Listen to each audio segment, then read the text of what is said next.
13h sur la télévision du Burkina. Bienvenue à cette édition. Au menu, la commémoration de la 12e journée africaine des frontières. Commémoration faite cette année à Gawa avec comme problématique retenue la contribution de la bonne gouvernance des frontières et des espaces frontaliers à la lutte contre le terrorisme pour la restauration de l'intégrité du territoire burkinabé. Actualité à suivre en début d'édition. Objectif 200 000 tonnes d'anacarde produites au Burkina à l'horizon 2024. Le Conseil burkinabé de l'anacarde se donne les moyens. Il vient de remettre près de 3 000 plants certifiés aux producteurs de cette filière. Les échos dans un instant. Bonjour et merci de suivre ce journal. Ce journal, nous l'ouvrons donc à Gawa, dans le sud-ouest qui a abrité hier la 12e commémoration nationale de la Journée africaine des frontières. Dans un contexte de recrudescence des actes terroristes, cette commémoration a questionné la contribution de la bonne gouvernance des frontières et des espaces frontaliers dans la lutte contre le terrorisme pour la restauration de l'intégrité du territoire burkinabé. Le compte-rendu de la commémoration avec Elvis Tuina et Christophe Da. La bonne gouvernance des frontières et des espaces frontaliers au service de la lutte contre le terrorisme, c'est dans cet esprit que le Burkina Faso célèbre cette journée africaine des frontières 2022, présidée par le ministre de l'administration territoriale, de la décentralisation et de la sécurité. Dans son discours, le colonel-major Omer Batchono a précisé les objectifs de cette célébration, parmi lesquels la matérialisation des frontières pour permettre un plein exercice de la souveraineté de l'État. Le Burkina veut aussi travailler à rassurer les populations des zones frontalières. Tout ce qui peut être mis en œuvre en termes de réalisation d'infrastructures, en termes d'amélioration de conditions de vie des populations frontalières pour permettre donc le développement harmonieux de l'ensemble du pays et la prise en compte des conditions de vie des populations qui y vivent. Par cette célébration, la Commission nationale des frontières entend interpeller les consciences individuelles et collectives des acteurs pour la mise en œuvre de son plan d'action. Il y a une étude diagnostique qui a été réalisée sur les localités frontalières et qui nous permet de savoir ce qui manque au niveau de ces espaces frontaliers-là. Et c'est pour y répondre justement qu'il a été élaboré et adopté la stratégie nationale de gestion des frontières et son plan d'action. Des panels seront animés dans cette 12e journée africaine des frontières à Gawa. Ils traiteront de l'historique des frontières et de la contribution des populations frontalières à la restauration de l'intégrité du territoire du Burkina Faso dans un contexte d'insécurité. Dans la gestion de la crise humanitaire consécutive à la crise sécuritaire au Burkina et dans le cadre de la lutte contre la pauvreté, le gouvernement se dote d'un registre social unique, un outil qui devrait permettre de mieux coordonner les différentes actions humanitaires sur le terrain. Il était question lundi dernier à Ouagadougou de l'élaboration de la méthodologie et des outils de ciblage des ménages et de personnes pauvres et vulnérables. L'ouverture des travaux avec Draman Dadia. Adopté en septembre 2021, le RSU, le registre social unique, entre dans sa phase opérationnalisation. Il mise sur l'élaboration des données fiables pour plus de résultats et d'efficacité des projets et programmes humanitaires en faveur des personnes vulnérables. Il s'agit pour nous donc de voir dans quelle mesure nous allons opérationnaliser le registre social unique. À travers cet atelier, les différents participants vont faire en sorte de dégager les approches nécessaires et la stratégie nous permettant de constituer tout ce qui permettra effectivement à ce registre social-là d'être disponible pour l'ensemble des intervenants. L'incidence de la pauvreté en 2018 était de 41,4%, celle de la pauvreté alimentaire de 50,7%.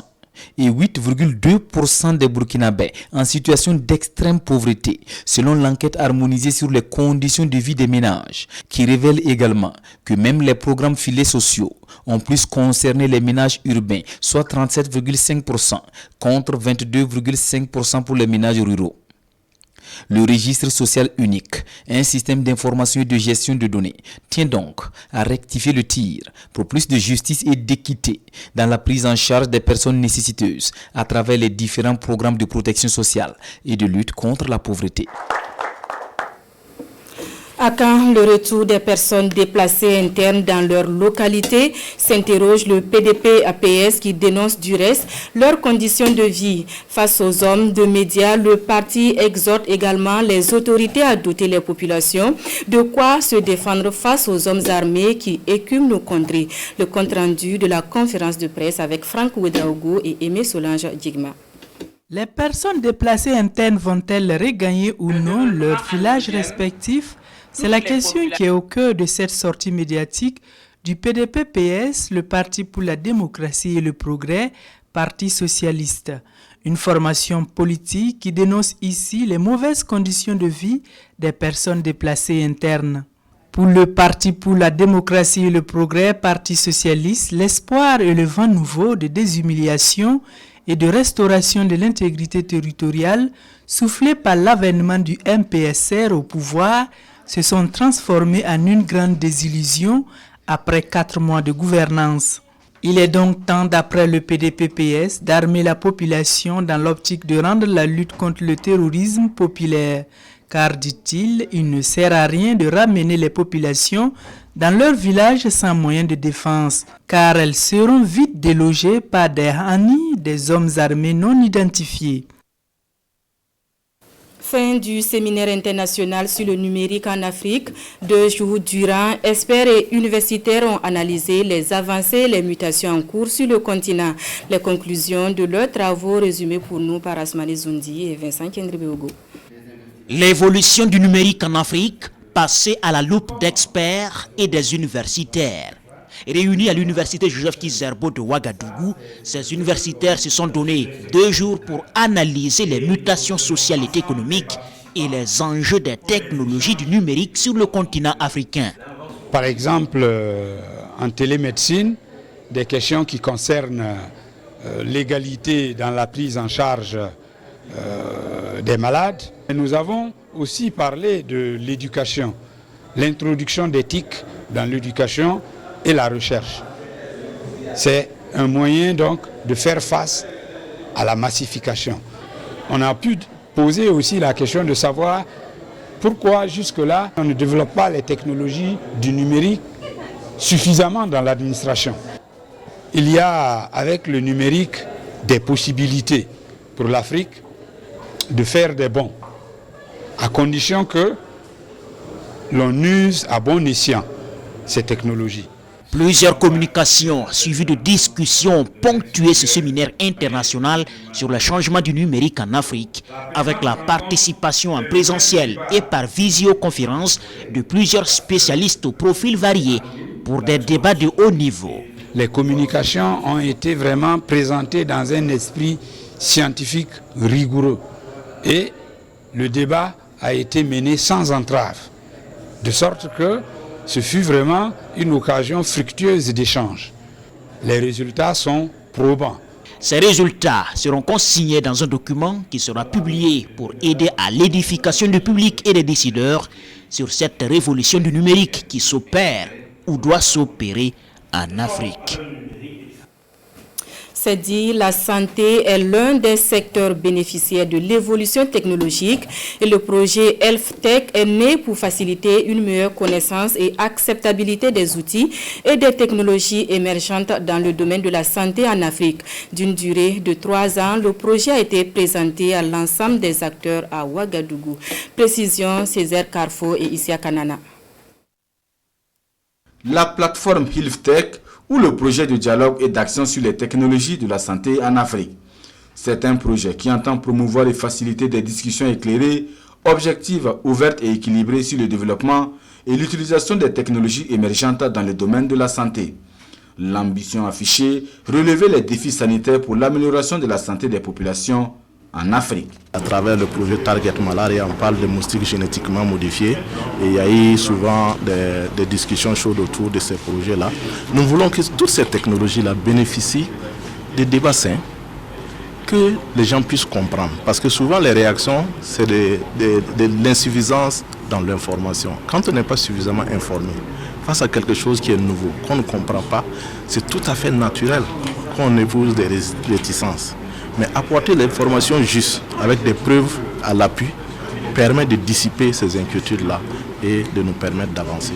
Le projet HILIFTEC ambitionne donc de créer un cadre de dialogue et de plaidoyer africain pour une meilleure connaissance et une acceptabilité de ces nouvelles technologies dans le domaine de la santé. La plateforme pour nous constitue un médium qui va permettre un échange fructueux, aussi bien entre les chercheurs et les OSC, les journalistes et les personnes qui sont concernées par la santé au plus haut niveau, pour échanger et poser les problèmes afin de trouver les voies et moyens liés à la technologie pour résoudre les problèmes de santé. D'une durée de 3 ans, le projet de dialogue et d'action sur les technologies de la santé en Afrique est mis en œuvre par le Centre de recherche en santé de Nouna en collaboration avec l'Institut africain de politique de développement. Le projet entend couvrir l'Afrique subsaharienne avec une première phase au Burkina Faso et en Ouganda. L'accueil et la communication, 2 éléments essentiels dans les formations sanitaires. Responsables des hôpitaux, de cliniques et chefs de service étaient à l'école de l'humanisation des services de santé. Une formation assurée par Afrique Assistance Médicale Internationale qui veut asseoir une bonne relation entre personnel de santé et usagers. Les échos de la formation avec Jean-Eudes Bayala et Estelle Judith Assogba.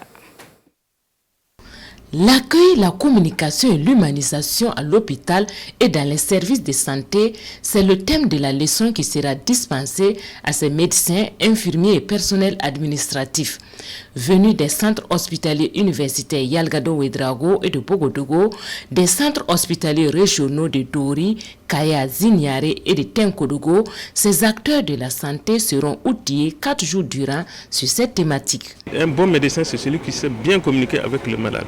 Pas celui qui panique le malade, pas celui qui dédaigne le malade, pas celui qui méprise le malade. Aujourd'hui, c'est l'accueil, la communication, l'humanisation sont des thèmes et des paramètres qu'il faut intégrer en bonne place, pas de manière accessoire. Il faut intégrer tout ça dans la formation. Il faut même descendre dans les curricula, à l'École nationale de santé par exemple, pour mettre des volets. Et on va donner un contenu de ce que c'est qu'un bon accueil. Un bon accueil, il y a des paramètres environnementaux, il y a des paramètres de l'aménagement de l'espace, etc. Il y a la parole bien sûr de l'agent et tout ça. Nous attendons des agents compétents, des agents qui vont faire en sorte qu'il y ait beaucoup d'affluence au niveau des formations sanitaires, que les patients soient respectés et aussi que les soignants aussi soient respectés.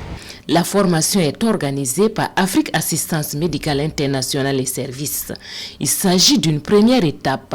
Elle s'étendra au personnel des autres centres et formations sanitaires du pays. Une belle initiative selon le département de la santé qui promet examiner avec la plus grande attention les recommandations qui seront issues de cette formation. Des recommandations allant dans le sens de la promotion et de l'implémentation du bon accueil, de la bonne communication et de l'humanisme dans tous les systèmes de santé burkinabé. Cap sur Bobo Dioulasso pour ce coup de pouce à la filière Anacard. Les producteurs viennent de bénéficier de 2900 plants certifiés d'Anacard. Un geste du Conseil burkinabé de l'Anacard qui devrait aider à l'atteinte des objectifs de 200 000 tonnes de noix de cajou produites au Burkina à l'horizon 2024. Lamine Karantaou et Ali Traoré. Le gouvernement burkinabé veut donner un coup de pouce à la filière Anacard afin d'atteindre une production nationale de 200 000 tonnes d'ici à 2024. Et pour relever ces défis, plusieurs initiatives ont été lancées comme cette remise de 2900 plants d'Anacard certifiés de la part du Conseil burkinabé de cette filière aux producteurs. Au-delà des plants, il y a aussi le suivi. Le suivi des plants est assez important, mais aussi la répartition entre les acteurs même au sein de l'Union nationale des producteurs d'Anacard. Mais au-delà même de l'Union nationale des producteurs d'Anacard, c'est un appel que nous voulons lancer à l'ensemble des Burkinabés, que la filière Anacard est une filière porteuse, que chacun peut faire des champs d'Anacard parce qu'aujourd'hui les rendements vont s'améliorer à travers les plans qui seront mis à la disposition des uns et des autres. Améliorer la filière, en tout cas, le CPA donne le ton ici à travers ces plans dont la valeur est estimée à 18 millions de francs CFA. Un appui qui devrait contribuer à l'atteinte des objectifs des producteurs. Dans la sous-région, nous avons un rendement faible et donc avec cette activité et ces plans à haut rendement, ça permettra d'augmenter un tant soit peu notre rendement. Et il n'est pas caché que le Burkina a un rendement moyen de 300 à 500, mais avec ces plans améliorés qui peuvent aller de 700 à 900, je crois que c'est un ouf de soulagement. Nous avons toujours cherché à avoir des plans à haut rendement, mais voilà aujourd'hui que la solution commence d'être vue sur le terrain à travers le CBA. Vraiment, je suis déjà satisfait et je pense que c'est déjà une solution. Les producteurs espèrent voir dans le futur d'autres actions allant dans ce sens pour permettre à la filière Anacat d'atteindre sa vitesse de croisière. Retour à Ouagadougou où la culture Sénoufo était à l'honneur ce week-end. Identité culturelle et modernité, c'est autour de ce thème qu'anciennes et jeunes générations se sont retrouvées pour magnifier le savoir-faire et le savoir-être Sénoufo. L'ambiance avec Urbain, Benito Somé et Maxime Zongo.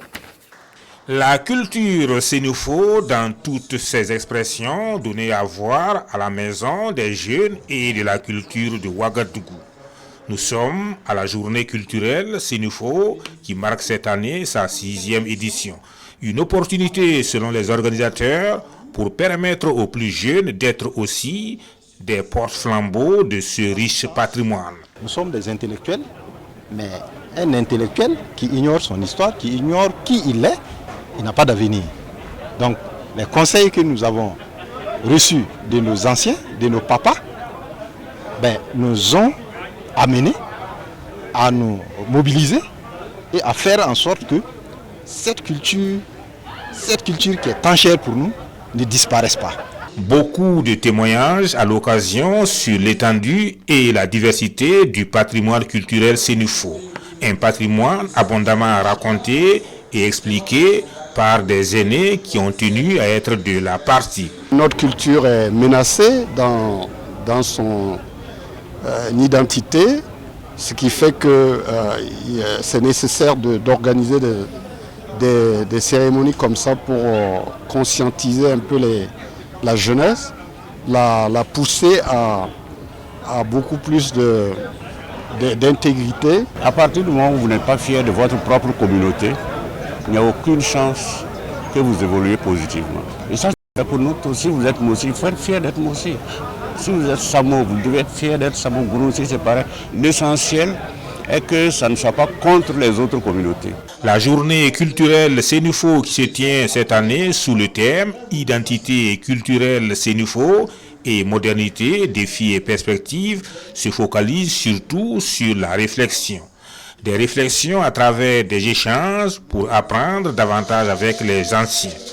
Toutefois, les expressions artistiques sont également de la partie et le balafon au cœur des sonorités.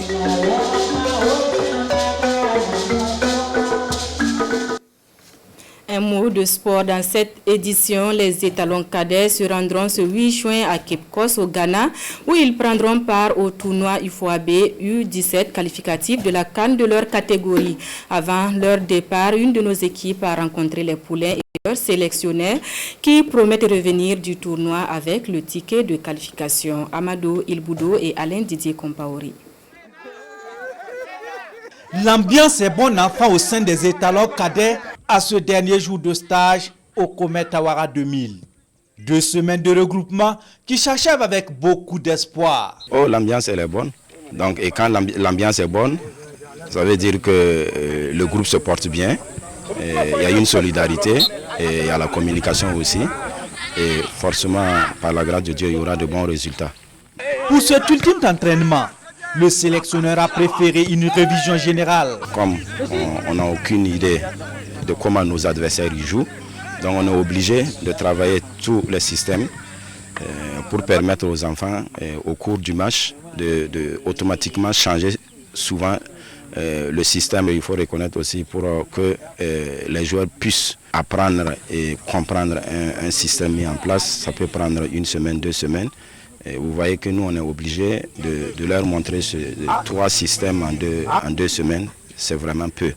Qu'à cela ne tienne, Coach Brahma a déjà en tête son équipe type. Comme on a eu à jouer, disons, 2 matchs amicaux, on a constitué l'équipe dans ces 2 matchs amicaux. Et aujourd'hui, en tout cas, On a déjà une équipe qui est en place et on sait qui va commencer, qui va pas commencer, qui va rentrer. Tout comme le sélectionneur, les joueurs sont confiants et nourrissent beaucoup d'ambition. Le mouvement s'est passé bien, en tout cas, avec l'entraîneur et ce qu'on a appliqué sur le terrain.